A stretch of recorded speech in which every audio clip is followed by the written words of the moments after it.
Assalamualaikum warahmatullahi wabarakatuh. Kembali lagi bersama saya Alfani Rizky Ramadan. Kali ini saya akan membahas tentang konsep harta. Dalam mata kuliah ilmu fikih muamalah, saya dari Perbankan Syariah semester 3 STAI Siliwangi Bandung. Langsung saja kepada pembahasan. Yang pertama, pengertian. Menurut bahasa, harta dalam bahasa Arab adalah al-mal, yang berarti miring, condong, dan cenderung. Oleh sebab itu, manusia cenderung ingin menguasai atau memilikinya.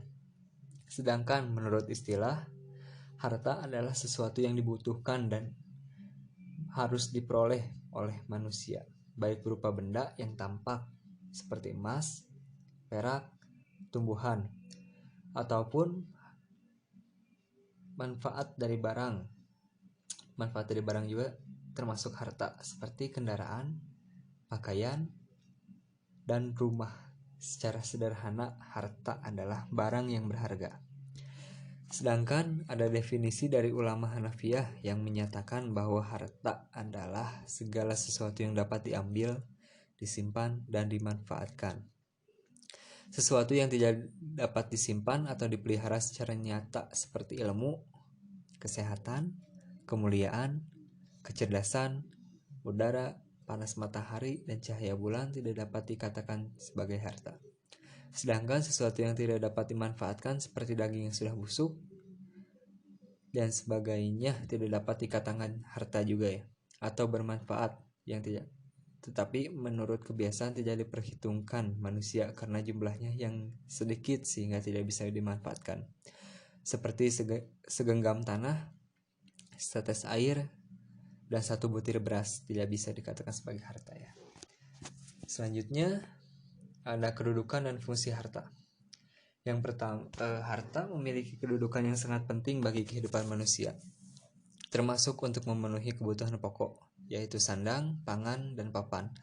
Menjaga harta adalah termasuk 5 urusan pokok manusia yang harus dijaga, yaitu 5 urusan pokok itu adalah memelihara agama, memelihara jiwa, memelihara akal, memelihara kehormatan atau keturunan, dan yang terakhir memelihara harta.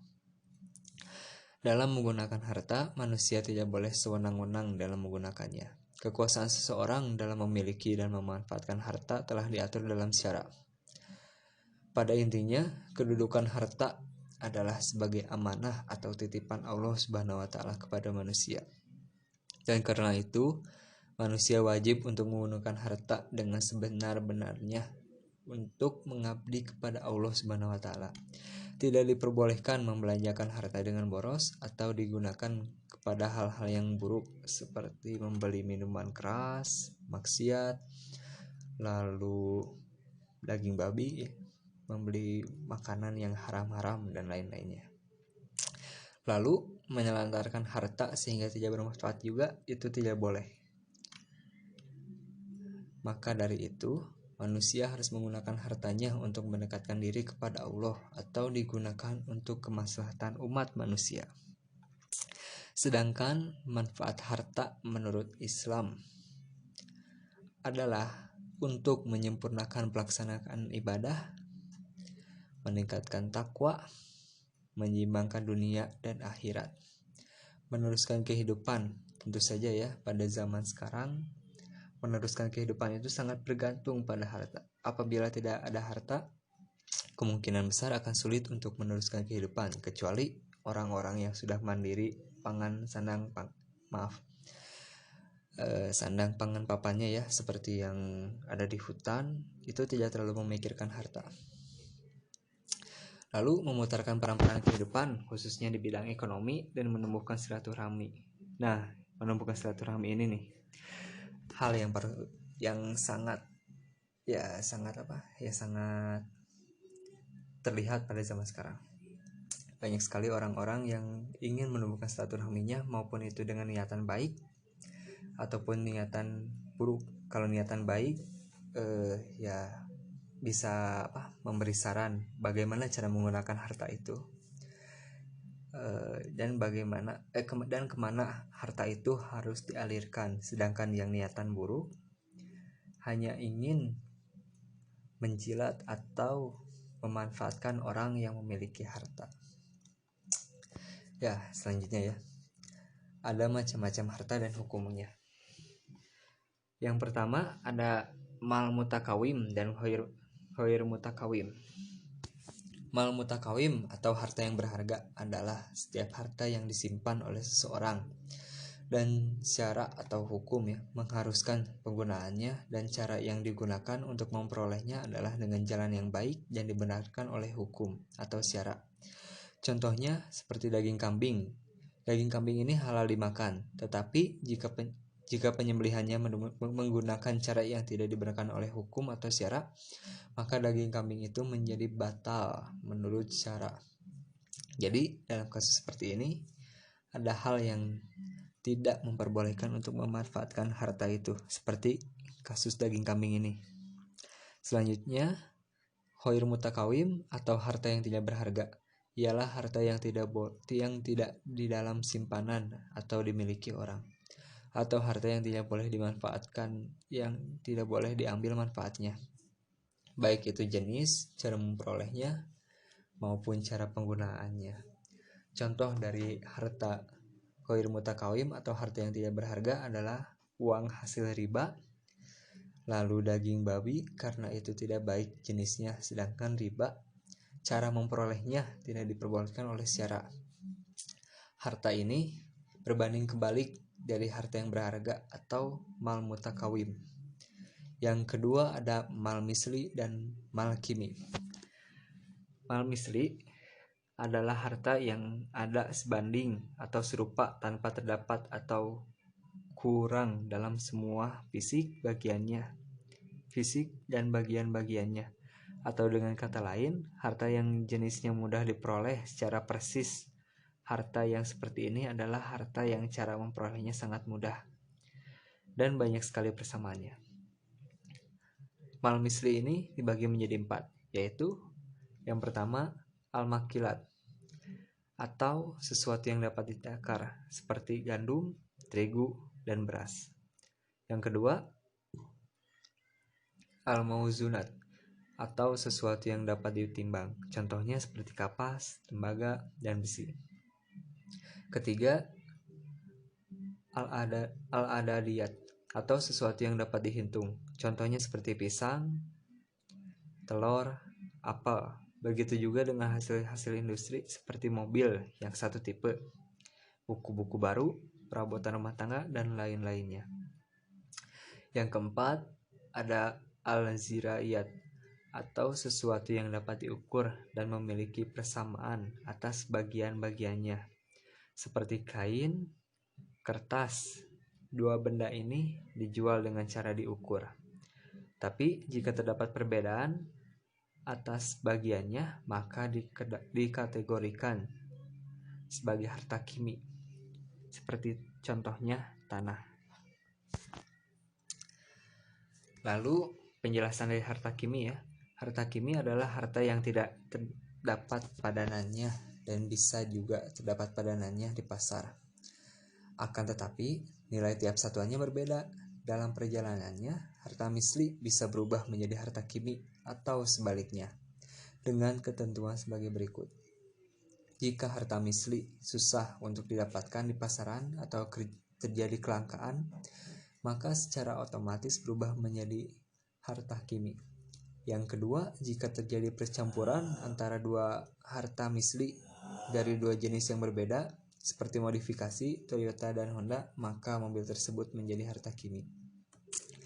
Yang ketiga, jika harta kimi terdapat banyak padanannya di pasar, maka otomatis menjadi harta misli. Jadi tidak langka ya, seperti sekarang lagi musim mangga.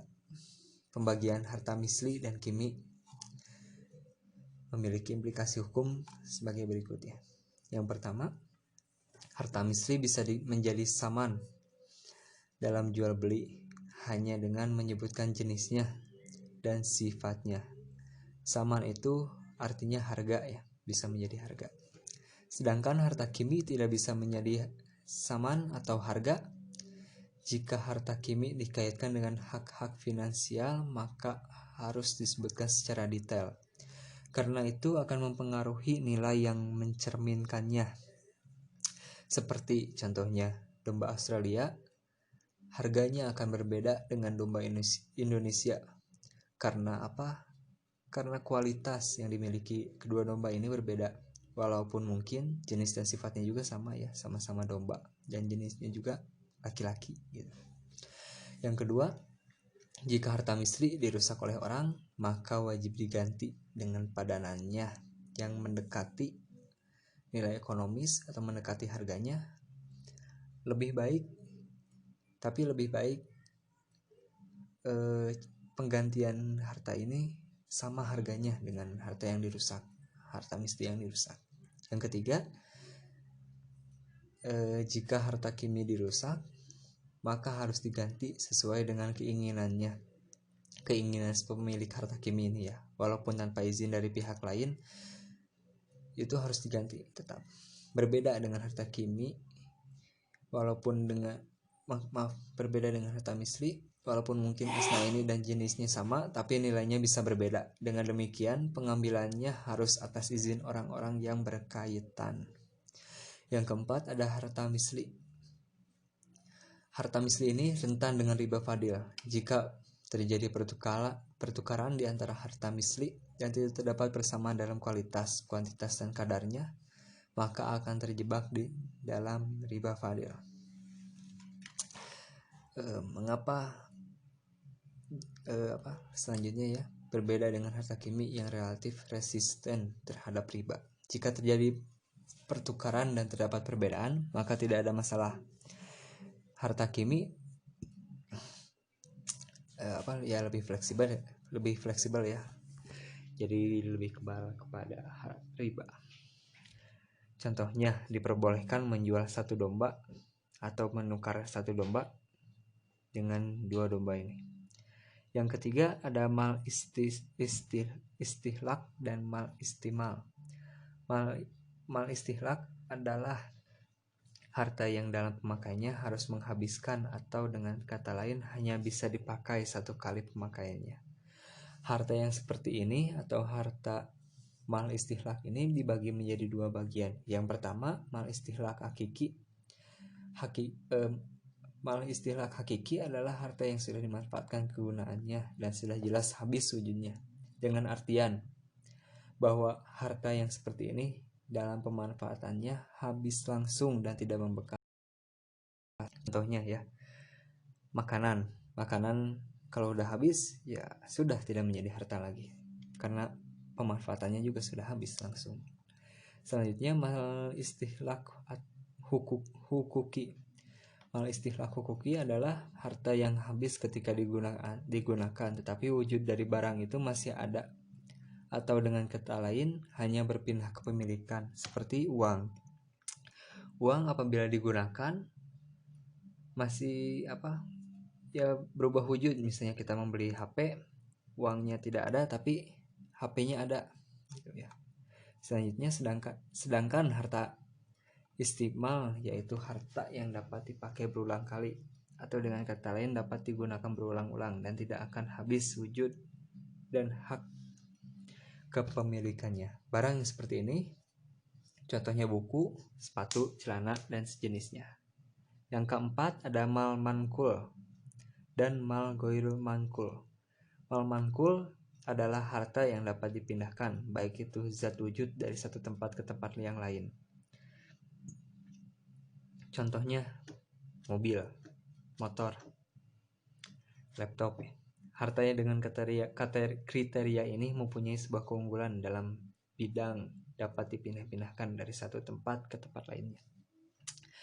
Sedangkan mal goir mankul atau harta yang tidak bergerak ialah harta yang tidak dapat berpindah-pindah dari satu tempat ke tempat lainnya dan mempunyai sifat tetap dan tidak bergerak. Contohnya tanah, rumah, dan apartemen ya, atau kontrakan yang kalian punya untuk investasi seperti itu. Yang kelima, mal ain dan mal dain. Mal ain adalah harta yang berbentuk benda seperti rumah, pakaian, dan lainnya. Harta seperti ini atau harta mal ain ini dibagi menjadi dua jenis, yaitu yang pertama harta ain zati qimah, yaitu benda yang memiliki bentuk yang dapat dipandang sebagai harta karena memiliki nilai. Lalu kedua, harta ain goir zati. Harta ain goir zati qimah ini adalah benda yang tidak dapat dipandang sebagai harta karena tidak memiliki nilai. Misalnya sebiji beras ya. Selanjutnya maldain. Maldain adalah harta yang berada dalam tanggung jawab seseorang atau harta yang dihutang oleh orang lain, sehingga harta tersebut beralih tanggung jawab kepada orang lain atau pihak penghutang. Yang mungkin maldain ini bisa dimengerti ya oleh para penyimak. Yang keenam ada mal ain, mal al ain dan mal al naf'i. Mal al ain adalah benda yang memiliki nilai dan berwujud. Hal yang ini mempunyai pengertian bahwa benda yang mempunyai nilai dan benda itu juga mempunyai wujud, maka hal itu bisa disebut sebagai harta. Sedangkan mal al naf'i adalah harta yang berangsur-angsur tumbuh menurut perkembangan masa. Oleh karena itu, mal al naf'i tidak berwujud dan tidak disimpan. Contoh dari harta mal al naf'i adalah tanaman ya, ikan dan binatang lainnya, atau hal-hal yang bisa tumbuh sendiri. Lalu yang ketujuh ada mal kalbil li al kimas dan mal khair kalbil li al kimas. Mal kalbil li al kisma adalah harta yang dapat dibagi, harta yang tidak menimbulkan kerugian atau kerusakan pada harta apabila harta itu dibagi. Jadi contohnya adalah beras dan tepung. Apabila dibagi tidak akan rusak beras dan tepung itu. Sedangkan harta mal goir kabil li al kisma adalah harta yang tidak dapat dibagi dan menimbulkan kerusakan dan kerugian apabila harta itu dibagi-bagi. Contohnya meja, gelas, pensil. Ya masa tiga benda tersebut dibagi ya, tidak etis. Yang kedelapan ada mal ashal dan mal samarah atau harta pokok dan harta buah. Harta pokok atau mal ashal adalah harta yang mungkin darinya terjadi harta lain. Contohnya domba ya. Harta ini bisa menjadi harta lain juga. Lalu selanjutnya harta modal. Harta modal disebut harta pokok dan hasilnya disebut samarah. Apabila kurang jelas bisa ditanyakan ya. Selanjutnya yang kesembilan malhas dan malam. Malhas adalah harta pribadi yang mana dalam pemiliknya tidak bersekutu dengan orang lain, jadi tidak sukong ya. Yang boleh mengambil kemanfaatannya hanya orang yang punyanya saja. Sedangkan malam adalah harta milik umum, seperti di koperasi atau di perusahaan ya, kan ada beberapa pemiliknya. Itu bisa disebut malam. Harta yang boleh diambil manfaatnya oleh umum atau bersama-sama. Dalam harta yang seperti ini bukan dalam maksud harta yang dimiliki oleh khalayak umum pada umumnya atau benda yang belum ada. Ya seperti itulah ya. Malam itu harta bersama seperti yang ada di koperasi atau perusahaan. Selanjutnya masuk kepada pemberian harta kepada orang lain. Yang pertama ada hibah. Hibah adalah hadiah, tapi menurut bahasa hibah adalah pemberian secara sukarela kepada orang lain. Hadiah diberikan saat pemiliknya harta masih hidup. Tidak sama dengan wasiat ya. Wasiat diberikan kepada orang lain saat pemiliknya sudah wafat. Hibah tidak memandang hubungan darah atau pernikahan. Siapa saja bisa menerima hibah. Penerima hibah ini tidak diwajibkan untuk membalas jasa atau hadiah yang diterima, sehingga tidak ada ketetapan atau apapun setelah hibah diberikan atau diterima. Yang kedua, wakaf. Wakaf adalah perbuatan hukum adalah perbuatan hukum yang wakif atau pihak yang melakukan wakaf untuk memisahkan dan atau menyerahkan sebagian harta benda dimilikinya untuk dimanfaatkan selamanya atau bisa juga dijangka waktu tertentu sesuai dengan kepentingan guna keperluan ibadah dan atau kesejahteraan umum sesuai syariah. Lalu objek wakaf yang dapat diwakafkan adalah benda bergerak maupun benda tidak bergerak yang dimiliki oleh wakif tersebut. Harta secara tidak bergerak dapat dalam bentuk tanah, hak milik atas rumah, dan harta yang tidak bergerak dengan bentuk harta yang bergerak dengan bentuk uang ya. Selanjutnya ada wasiat atau warisan. Mungkin saya hanya akan membahas sedikit saja karena wasiat dan warisan ini panjang dan juga bisa menimbulkan perpecahan silaturahmi seperti saudara yang asalnya saudara bisa menjadi musuh. Ya. Secara bahasa, wasiat ini adalah pesan terakhir yang disampaikan oleh orang yang akan meninggal. Biasanya berupa harta dan kekayaan. Orang yang berhak menerima warisan adalah orang yang memiliki hubungan keluarga, hubungan pernikahan, dan juga orang yang memerdekakan hamba sahaya atau wala. Lebih jelasnya nanti bisa dijelaskan di pertemuan berikutnya. Selanjutnya ada sedekah. Sedekah ini secara bahasa adalah pemberian seseorang kepada orang lain secara sukarela dan ikhlas tanpa dibatasi waktu dan jumlah. Sedekah lebih luas daripada infak dan zakat. Karena sedekah tidak hanya berarti mengeluarkan atau menyumbangkan harta. Namun sedekah mencangkup segala amal atau perbuatan baik seperti dalam sebuah hadis menggambarkan. Memberikan senyuman kepada saudaramu adalah sedekah. Mungkin itu saja yang bisa saya sampaikan. Mohon maaf apabila banyak kesalahan. Apabila ada yang ingin ditanyakan bisa ditanyakan langsung, dan jika ingin lebih jelas atau bisa lihat makalahnya seperti ada di deskripsi di bawah saya cantumkan. Terima kasih atas perhatiannya. Wassalamualaikum warahmatullahi wabarakatuh.